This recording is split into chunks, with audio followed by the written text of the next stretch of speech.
Ano lang mga idol, dahil linggo ngayon, samahan nyo ako magluto ng upo sa halagang 25 pesos at halagang 100 na hipon. Igisa ko lang ito at lagyan ng konting sabaw. At lagyan ko rin ng kaunting malunggay para magkaroon ng kulay ang aking gulay. So umpisahan ko na mag-init ng kawali.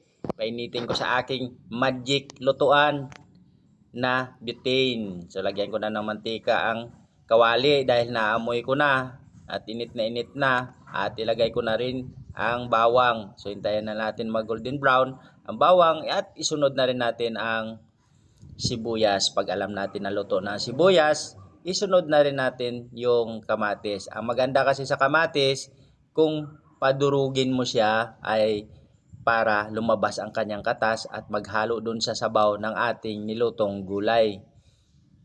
Ayan, halo-haluin lang natin hanggang sa madurog yung kamatis. Pag alam na natin na durog na,